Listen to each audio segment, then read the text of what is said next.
दोस्तों, आज का हमारा टॉपिक है एकात्मक शासन। यानी कि एकात्मक शासन क्या होता है। आज हम जानेंगे कि एकात्मक शासन क्या होता है, ये कैसे काम करता है और किन देशों में यह लागू होता है। दोस्तों, अगर आप पॉलिटिकल साइंस, कॉन्स्टिट्यूशन या कॉम्पिटिटिव एग्जाम्स की तैयारी कर रहे हैं तो ये वीडियो आपके लिए इम्पोर्टेंट होने वाला है। वीडियो को ध्यान से सुनिए और लास्ट तक बने रहें।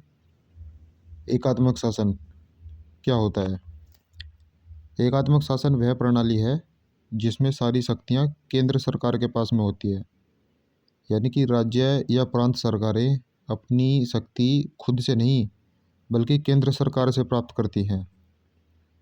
दोस्तों, अगर हम इसको आसान शब्दों में समझें तो मान लीजिए एक स्कूल है और उसका प्रधानाचार्य केंद्र सरकार है और जो क्लास टीचर है वह राज्य सरकार है। तो जो टीचर को जो भी अधिकार मिलते हैं वो प्रधानाचार्य की अनुमति से ही मिलते हैं। कोई भी कार्य करना है, किस तरीके से करना है, क्या रूल बनाना है, मतलब जो भी कार्य उसके होते हैं टीचर के, वो प्रधानाचार्य की जो अनुमति है उसके अनुसार ही मिलते हैं। मतलब प्रधानाचार्य से ही मिलते हैं। दोस्तों, अगर प्रधानाचार्य चाहे तो टीचर की शक्तियों को कम भी कर सकता है और ज़्यादा भी कर सकता है। दोस्तों, ये एग्जाम्पल एकात्मक शासन से रिलेटेड है और इसी व्यवस्था को एकात्मक शासन कहा जाता है। दोस्तों, अब देख लेते हैं इसकी जो कुछ प्रमुख विशेषताएं हैं। एकात्मक शासन की प्रमुख विशेषता का पहला पॉइंट है कि एक ही संविधान होता है और सारी शक्तियां जो है केंद्र के पास होती है, केंद्र सरकार के पास होती है। तीसरा, राज्य सरकारें केंद्र के अधीन कार्य करती हैं, यानी कि अधीन होती है केंद्र सरकार के। चौथा है, केंद्र सरकार चाहे तो राज्य सरकार को बना भी सकती है और ख़त्म भी कर सकती है। पाँचवा है, सुप्रीम कोर्ट, यानी कि सुप्रीम शक्ति केंद्र के पास ही होती है।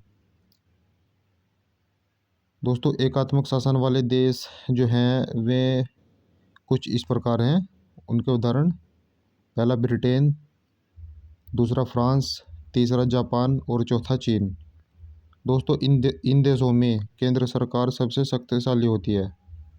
भारत में शासन प्रणाली कैसी है। भारत पूरी तरह एकात्मक नहीं है। दोस्तों, अगर जो भारत की बात करें तो भारत जो है वो संघात्मक यानी कि फेडरल है, लेकिन मजबूत केंद्र के साथ में है। दोस्तों, भारत में जो आपातकाल यानी कि इमरजेंसी के समय भारत एकात्मक शासन जैसा बन जाता है।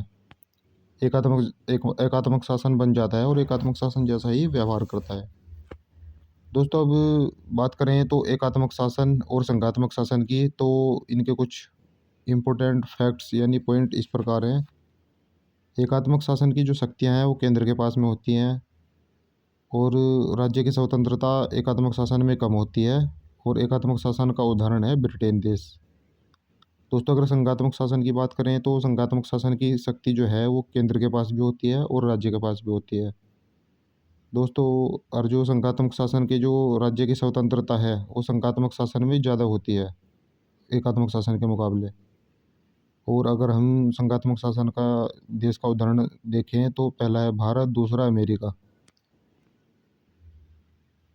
दोस्तों, अगर हम इस एकात्मक शासन को शॉर्ट में यानी कि एक लाइन में याद रखने की कोशिश करें तो इसका उत्तर इस प्रकार होगा कि एकात्मक शासन वह व्यवस्था है जिसमें सारी शक्तियाँ केंद्र सरकार के हाथ में होती है और राज्य सरकारें उसके अधीन कार्य करती है।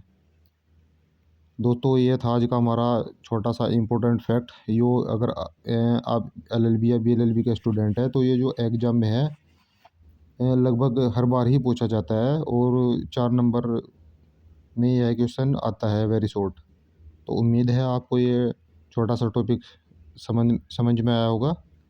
दोस्तों, अगर आपको हमारी ये वीडियो पसंद आई हो तो हमारे चैनल को लाइक करें, वीडियो को लाइक करें, चैनल को सब्सक्राइब करें और शेयर करें और कमेंट करके बताएं कि आपको किस टॉपिक पर वीडियो चाहिए। दोस्तों, मैं उम्मीद करूँगा, मतलब मैं कोशिश करूँगा आपसे कि आपसे रिलेटेड जो भी कमेंट से रिलेटेड वीडियो हो वो आपको आसान भाषा में बिल्कुल आपको समझाऊँ। तो कमेंट करिए दोस्तों। मिलते हैं नेक्स्ट वीडियो में। जय हिंद।